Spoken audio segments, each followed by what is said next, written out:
he encontrado personas que tienen que enviar una información adicional. Voy a enviar en el curso de la mañana una lista de las personas que deberán enviar una información adicional, puesto que hay algunos problemas con su inscripción, sobre todo por el hecho de que hay duplicados de las personas que tienen el mismo nombre y el mismo apellido, y por lo tanto necesitamos ahora, antes de que se nos vayan acumulando los controles de lectura, definir quién es quién cuando se están enviando esos controles. Entonces les voy a enviar un pequeño archivo a través de Classroom para que complementen la información y podamos definir bien la pertenencia de los controles de lectura que envíe. Bien, sin más preámbulo, quisiera que nos pongamos a revisar un poquito el tema del potencial de membrana y estoy a la espera de sus preguntas y comentarios respecto a dicho tema.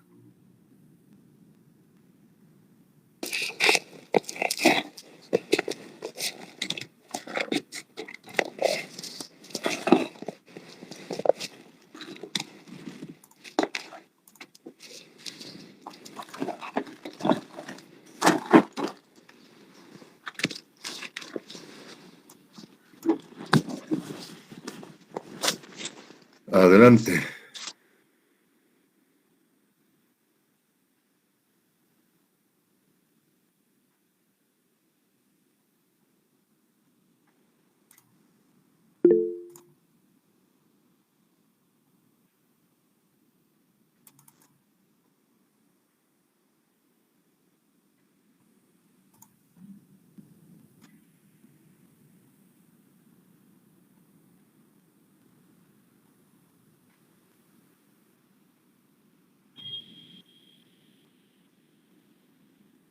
Sí, hay algunas personas que todavía están intentando unirse. Recuerden ustedes que tenemos un tope de personas que pueden participar de esta reunión que ya ha sido alcanzado hace algún tiempo. Así que, por favor, váyanse al espacio que se ha abierto en el Facebook.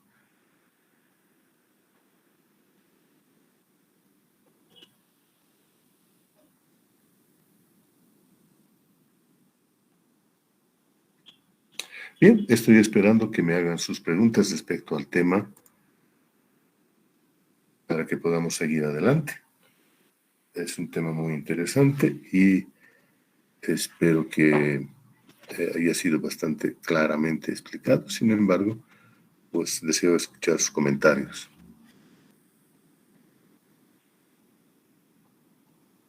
Sí, doctor, buen día. En mi caso, no comprendo bien cómo se utilizan los datos en la ecuación de Nernst. En las diapositivas que nos envió, puso en el ejemplo del potasio para sacar el logaritmo, su concentración extracelular como numerador y la intercelular como denominador, y no considera un signo antes del coeficiente del 61, pero en Guyton está diferente, no sabría. Y eso me confunde un poco. ¿Cuál es el criterio que tenemos que tomar para considerar los datos? Ustedes deberán tomar en cuenta la ecuación número 2 en la diapositiva del cálculo del potencial de equilibrio en la ecuación de Nernst. En esta, entonces, el valor de equilibrio es igual a 61.5 por el logaritmo de la concentración del potasio en el exterior sobre la concentración del potasio en el interior. Esa es la simplificación mayor que se puede hacer para el uso de la ecuación de Nernst. Fíjense ustedes que en ese momento lo único que se necesita conocer es el valor de las concentraciones a ambos lados de la membrana, la concentración del potasio en este caso. Ahora, ¿va a ser lo mismo para cuando usamos con el sodio y el cloro? Exactamente igual. Exactamente igual, 61.5 por la concentración del sodio en el exterior sobre la concentración del sodio en el interior. Pero para el cloro, puesto que él tiene una valencia diferente, es negativo, entonces la ecuación de Nernst que se plantea es igual a 61.5 por la concentración del ion cloro en el interior sobre la concentración del ion cloro en el exterior, por el hecho de su valor, su valencia negativa. Eso se lo está utilizando en la ecuación de Nernst y se lo ve también muy claramente en la ecuación de Goldman. Ustedes van a la diapositiva siguiente, la diapositiva 6, donde dice cálculo del potencial de equilibrio para varios iones. Van a ver igual que estamos multiplicando 61 por la concentración tanto de sodio y potasio extracelular más la concentración del cloro intracelular. Todo esto multiplicado por las permeabilidades de cada uno de estos iones.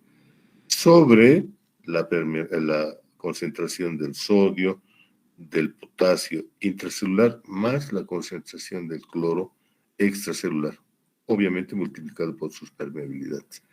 En realidad, esta simplificación que se ha hecho de la ecuación de Goldman hace que el trabajo con estos valores sea muy simple. Lo único que necesitan saber como información adicional es tener el valor de las concentraciones de estos iones a ambos lados de la membrana y los valores de su potencial, de su permeabilidad, la cual la hemos presentado en un recuadro en rojo. La permeabilidad del potasio lo hemos puesto como la unitaria, la unidad, y además hemos afichado la permeabilidad relativa del sodio respecto a este valor de permeabilidad del potasio y la permeabilidad del cloro respecto también a esta permeabilidad del potasio.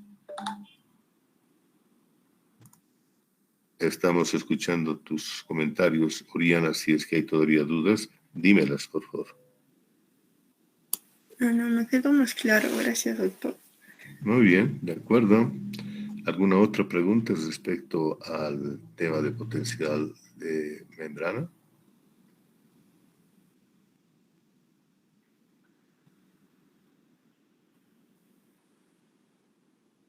Claro, adelante.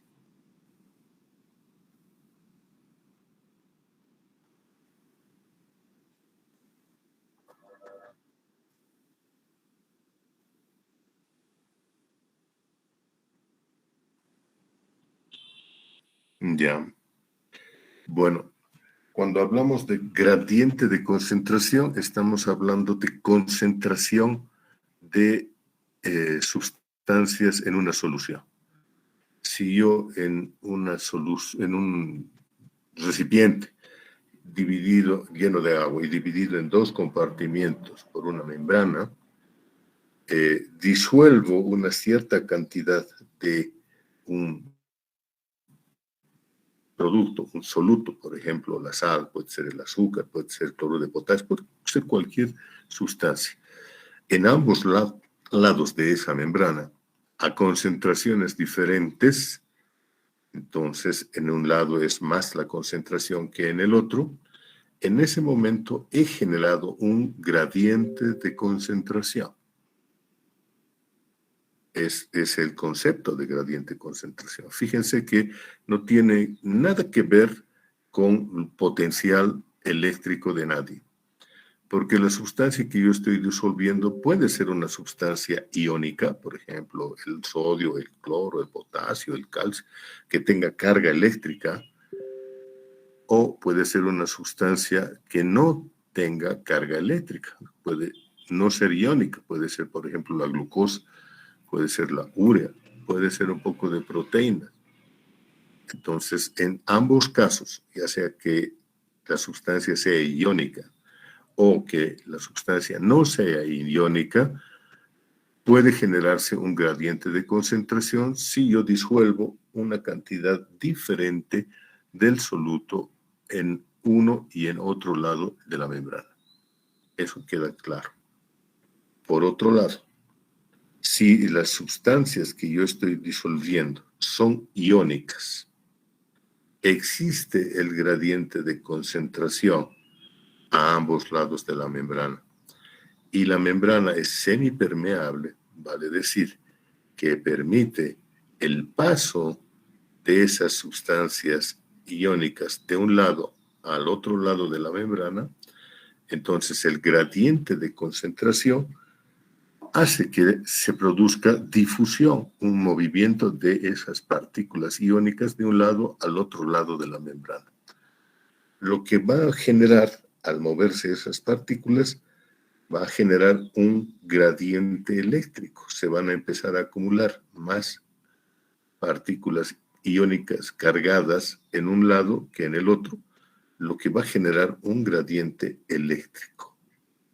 Y ese gradiente eléctrico, cuando se equilibra, es el valor de un potencial de equilibrio iónico.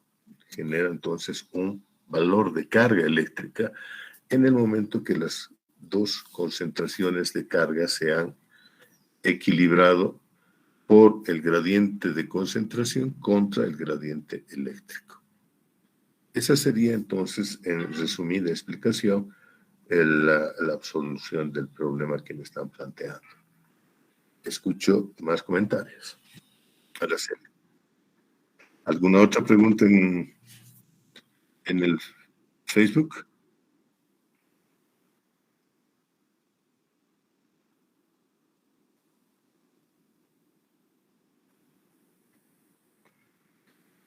Ok. Como lo dice claramente en la primera o segunda de las diapositivas que hemos enviado, potencial de membrana y potencial de reposo son sinónimos. Son lo mismo. Pero ¿por qué usamos entonces dos términos? Podríamos utilizar uno solo y punto. Resulta que todas las células de nuestro organismo, mientras están vivas, tienen un potencial de membrana. Pero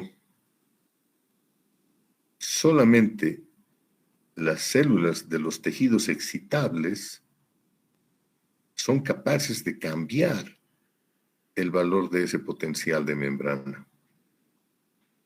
¿Cuáles son las células excitables en nuestro cuerpo? Son fundamentalmente dos tipos de células.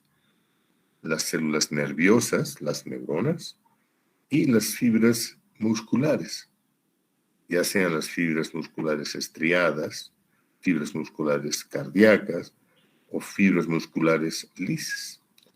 Esas dos especies celulares, nerviosa y fibras musculares, son capaces de cambiar su potencial de membrana. Por lo tanto, para estas células, el valor del potencial de membrana se llama potencial de reposo.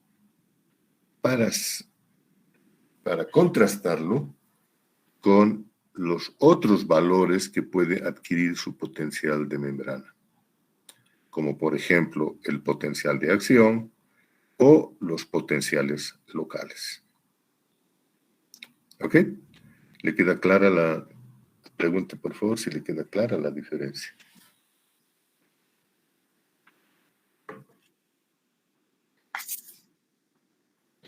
Bien. Adelante, Araceli.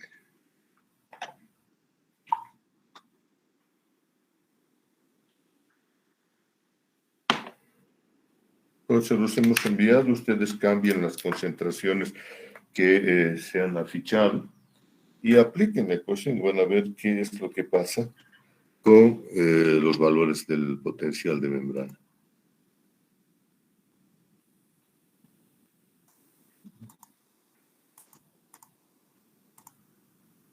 En la diapositiva número 9, estamos enviando una gráfica en la cual en la parte inferior se están enviando entonces diferentes valores de permeabilidad de la membrana a los iones en función de las concentraciones que estamos considerando constantes de los iones sodio, potasio y cloro a ambos lados de la membrana.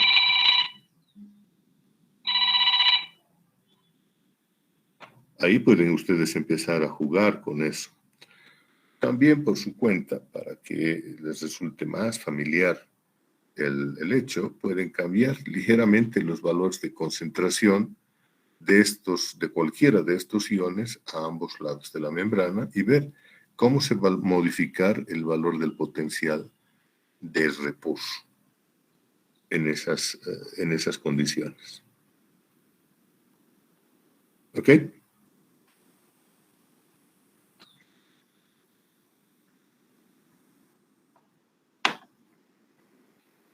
Dime, adelante.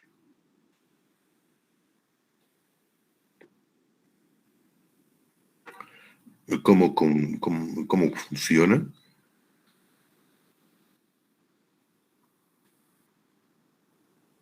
Los canales de fuga son proteínas embebidas en la membrana celular y que por su configuración espacial dejan un agujero en el centro. Es un agujero capaz de permitir el paso de algunas moléculas, particularmente iónicas, y se convierte en canales de fuga, así se los llama, a esos iones. Si permiten esos canales de fuga el paso de moléculas de potasio, por ejemplo, pues esas se convierten en los canales de fuga del potasio. Estas moléculas, estas proteínas con apertura, se mantienen estables, no se modifican, están abiertos los canales permanentemente en todo momento, en cualquier estado de excitación de la membrana celular, ya sea que mantenga su potencial de membrana o haya adquirido un valor diferente como un potencial local o incluso en el momento del potencial de acción. Esos canales están abiertos, inmutables y permiten el paso de los iones potasio en función de los gradientes de concentración que hay a ambos lados de la membrana o los gradientes eléctricos que hay a ambos lados de la membrana. ¿Ok, Araceli? Muy bien.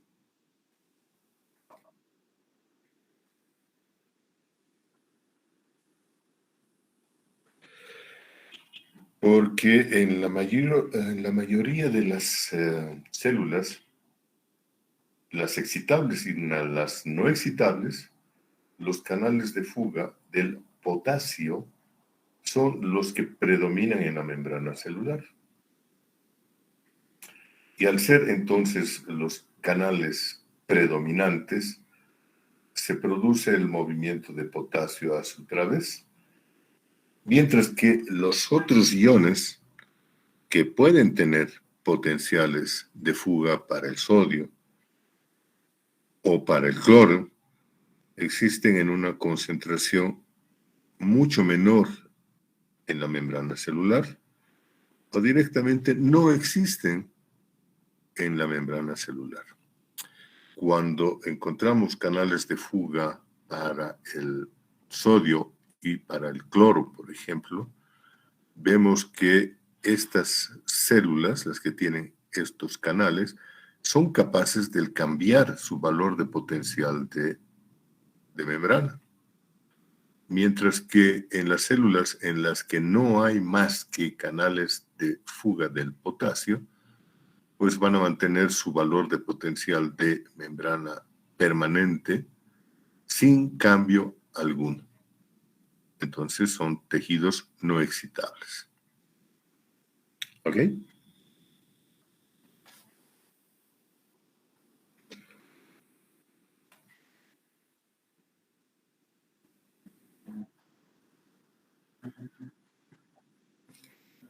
Claro, lo que hemos hecho cuando hemos mandado la ecuación de Nernst es calcular el valor del potencial de equilibrio para el potasio. Independientemente de esto, podemos calcular el valor del potencial de equilibrio para cualquier ion que tenga canales de fuga a través de la membrana celular. Por ejemplo, para el sodio podemos calcular el valor del potencial de equilibrio iónico para el sodio o el valor del potencial de equilibrio iónico para el cloro. Pero cuando tenemos disueltas dos o más sustancias en una solución y hay canales de fuga para las dos o más sustancias que estén disueltas en una solución, ya no se puede calcular el valor del potencial de equilibrio por separado. Se tiene que calcular el valor del potencial de equilibrio para todos los iones, porque están interactuando entre sí por sus cargas. Y cuando calculamos, ya no con la ecuación de Nernst, sino con la ecuación de Goldman, el valor de ese potencial de equilibrio, lo que estamos haciendo es calcular el valor del potencial de membrana, o sea, el valor del potencial de reposo.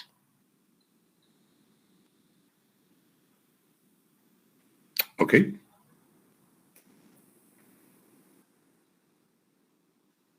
Bien.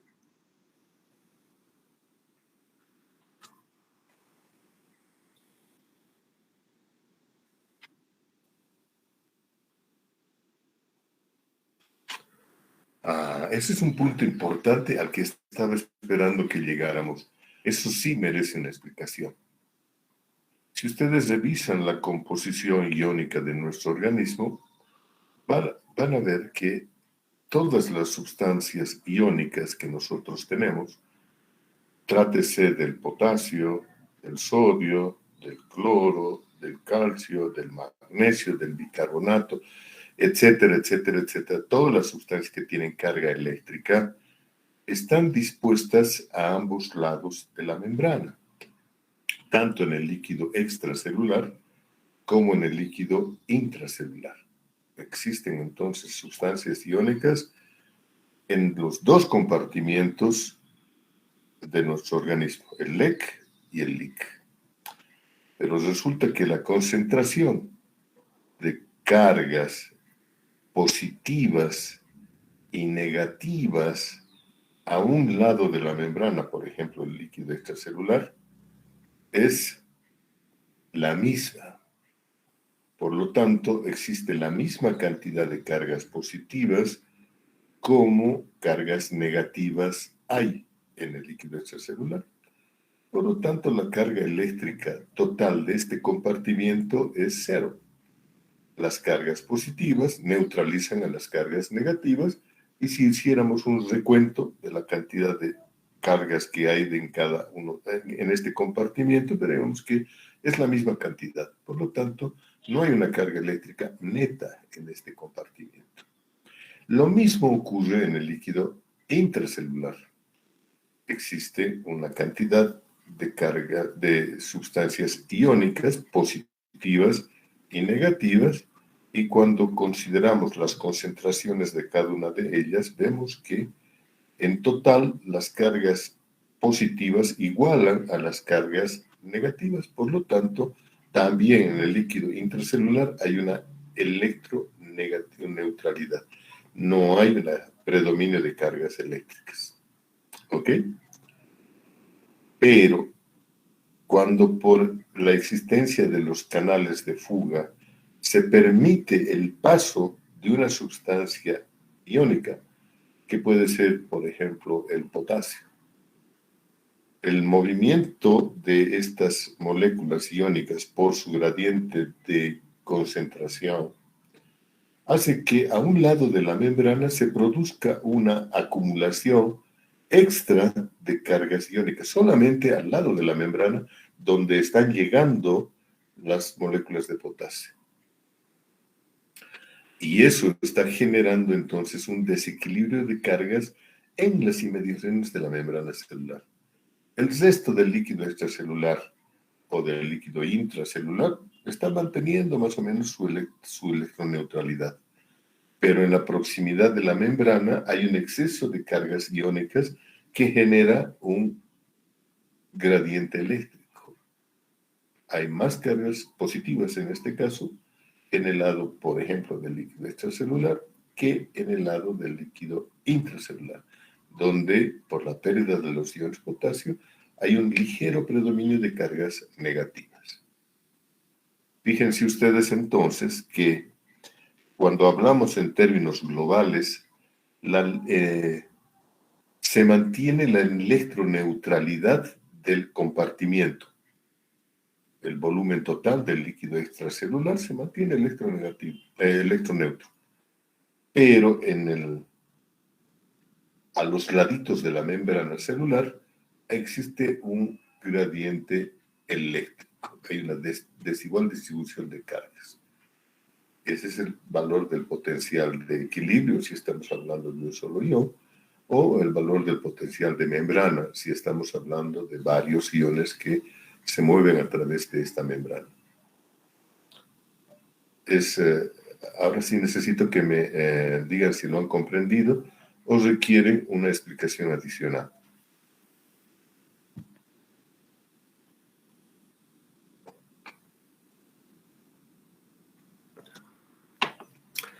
Es un silencio de presagio, ¿eh? Bien, ¿alguna otra pregunta más de los presentes?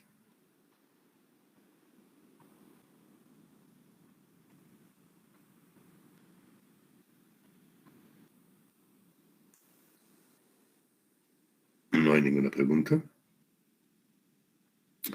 Bueno, sí. Dime, Araceli. Adelante.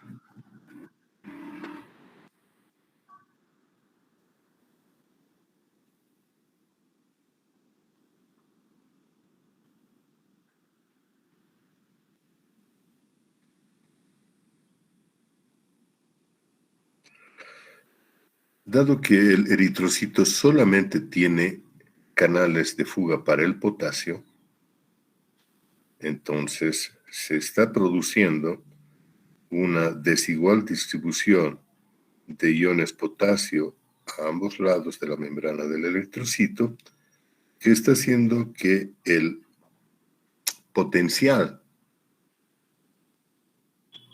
eléctrico que adquiere la membrana del eritrocito es de menos 80 milivoltios, tomando como referencia el interior de la membrana celular. O sea que hay un predominio de cargas negativas en el interior de la membrana de 80 milivoltios. Y como es de cargas negativas, ponemos menos 80 milivoltios respecto al exterior de la membrana del eritrocito.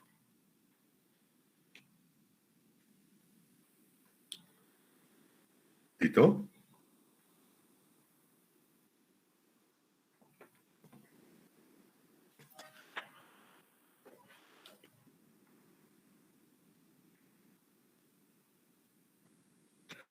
¿Alguna otra pregunta más? No se olviden, este es el momento, muchachos.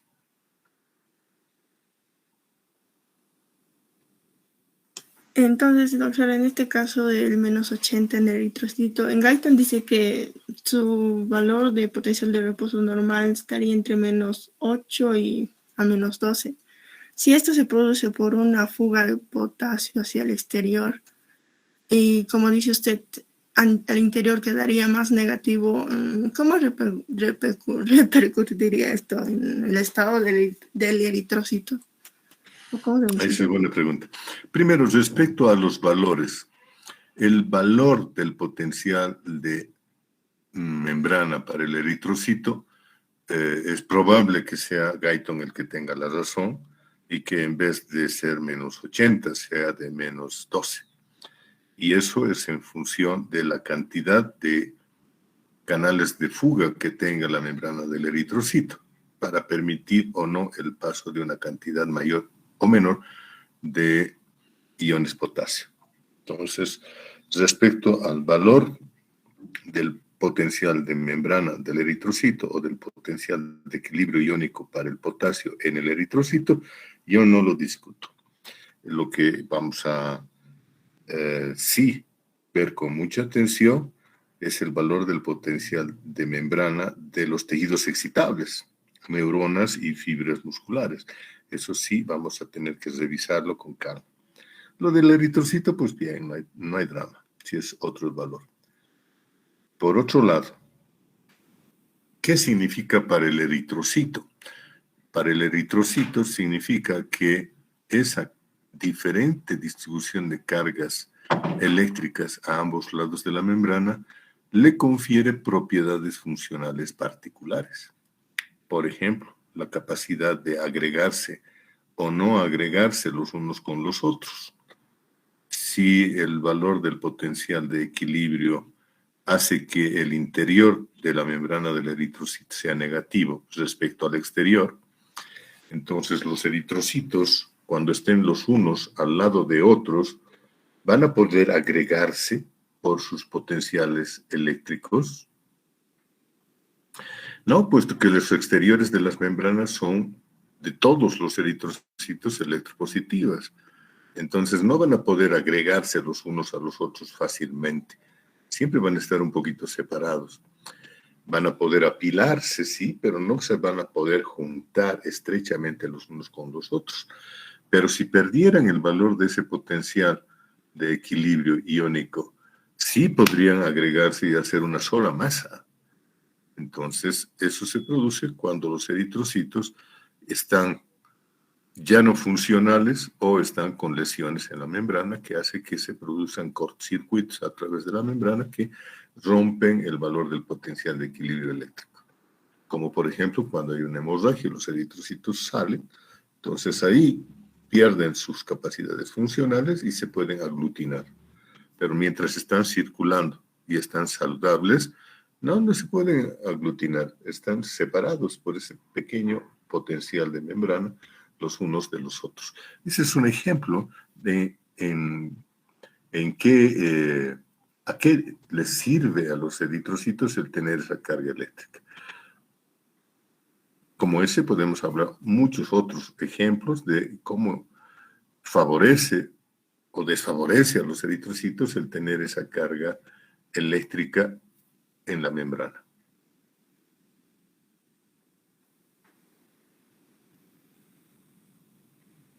Hola. Me quedó claro, doctor, gracias. Muy bien, Mariana. Muy bien, yo creo que las preguntas ya han terminado. Lo que yo quiero es volver a insistir en la necesidad de que ustedes actúen responsablemente como personas adultas. Si hay alumnos que se han inscrito en ambos grupos, en el grupo FSL1 o FSL2, por favor, les sugiero salirse de ese grupo, de uno de los dos grupos y quedarse solamente en uno solo. El que ustedes envíen información duplicada respecto a los controles de lectura o a los materiales que podamos pedirles, solamente los perjudica. Cuando yo encuentre esa duplicación de materiales que me lleguen, siempre voy a escoger el que, si es calificado, tenga menor calificación y vamos a desechar el que tenga mayor calificación. La calificación se hace automáticamente en la máquina, pero el trabajo de ordenamiento lo hago yo y por lo tanto me doy cuenta perfectamente quién está enviando material duplicado. Y lo que voy a hacer es sistemáticamente preferir la menor nota. Eso los va a perjudicar si es que están haciendo duplicación de sus trabajos. Y eventualmente yo me voy a dar el trabajo de bloquearlos en alguno de los dos espacios, en alguno de las dos hojas, y dejarlos solamente con una de ellas. Entonces, evitémonos esas molestias, esos inconvenientes para ustedes y por favor ustedes, responsablemente como adultos que son, escojan uno solo y punto. Y hagan su trabajo concienzudamente. Para las personas que han duplicado su su inscripción cambiando datos, en algunos casos han cambiado datos de sus nombres incluso, tengan por seguro que como yo tengo las listas oficiales, los voy a bloquear simple y llanamente. Voy a bloquear a los que se hubieran inscrito en duplicado. Así que, por favor, ustedes, por su cuenta, nada más hagan ya eso, eliminen una de las inscripciones. Les voy a ir mandando personalizadamente o ya a través de nuestras hojas instructivos de información adicional que yo requiera para algunos estados o condiciones. ¿Listo? Bien, entonces, espérense un ratito, estoy buscando un material.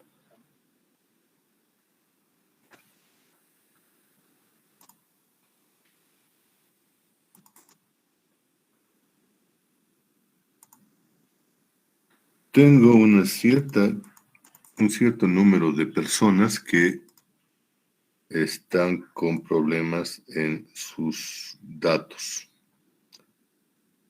Por ejemplo, Alexandra Choque. Alexandra Choque tiene una persona con el mismo nombre y apellido. Nuestra Alexandra Choque es la persona que se ha inscrito, mientras que su homónima, la otra Alexandra Choque, no se ha inscrito todavía en nuestra lista de clases teóricas. Entonces, a esta persona, Alexandra Choque, yo le pido, por favor, que nos indique cuál es su segundo nombre. Hola, Alexandra está. Si está acá en el espacio de Meet, por favor que nos lo diga. Y si estuviera asistiendo en el Facebook, que por favor se lo pasen a Araceli. ¿Cuál es su segundo apellido? Su segundo nombre, por favor. Y la inicial de su segundo nombre la va a utilizar junto con su primer nombre cuando envíe información.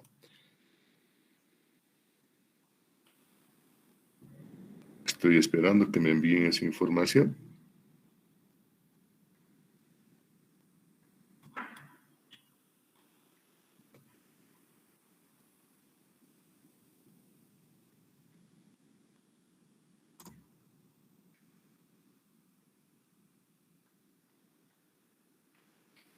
Hola.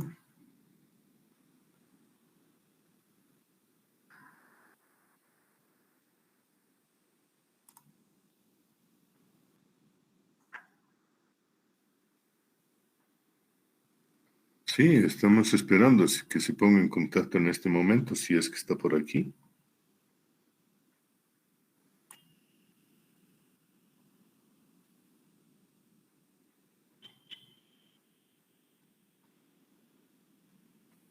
¿Nada?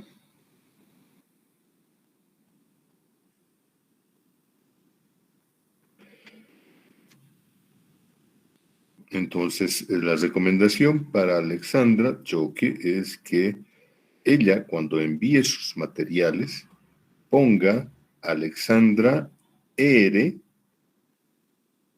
y en su apellido Choque.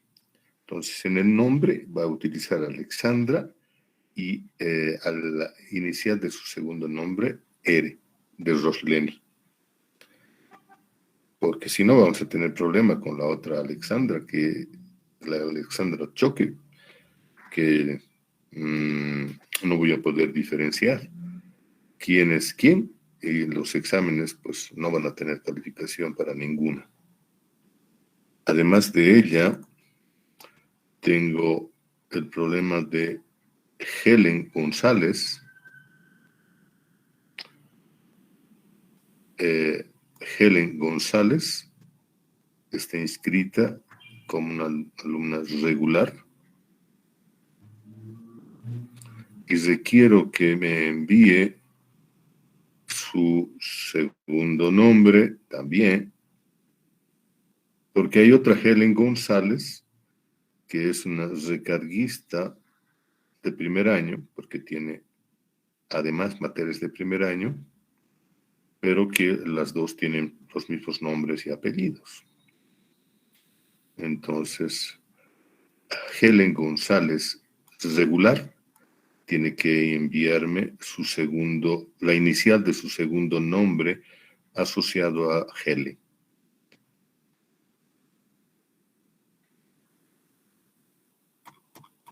¿Está por ahí Helen González?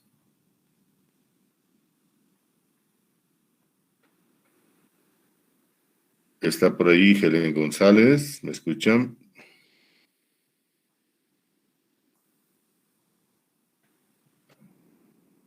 Parece que no.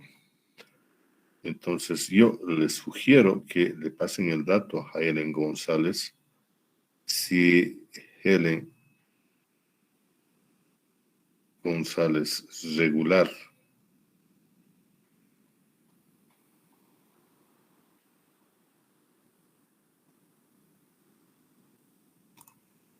es Gabriela, pongan Helen G. González cuando pide su apellido paterno. Y la otra Helen, la que es la recarguista de primer año, por favor ponga Helen M. de Maribel González cuando me envíen su información. Así yo puedo discriminar entre ambas. La persona Jocelyn Lima deberá enviarme la inicial de su segundo apellido, lo mismo que Mayra Lima y Ángela Mamani. Inicial de su segundo apellido a continuación de su primer apellido o su apellido paterno. ¿Ok? Entonces, Lima, tantos, Jocelyn. Lima, tantos, Mayra. Mamani, tantos, Ángela. Ellas tres, necesito su inicial del segundo apellido. Lo mismo que Daniel Quispe, puesto que tenemos otro Daniel Quispe también, entonces esos dos Danieles Quispe deben ponerme Quispe tantos por su segundo apellido, el apellido materno. Quispe tantos A, Quispe B, Quispe C, Daniel, Quispe E, Quispe tantos, Daniel. Lo mismo para Silva, Camila. Camila tiene que enviarme adjunto al nombre Silva la inicial de su segundo apellido. Y así, pues vamos a poder calificar adecuadamente los trabajos que me envíen. Caso contrario, pues como yo no voy a saber quién es quién, no voy a calificar a ninguno de los dos. ¿Está claro, no? Sí, doctor. Sí, doctor. Muy bien, muchachos, entonces, sin más trámite, demos por finalizada nuestra clase de hoy. Las espero para mañana en la mañana a las 8 en punto. Muchas gracias. Hasta luego. Gracias, doctor.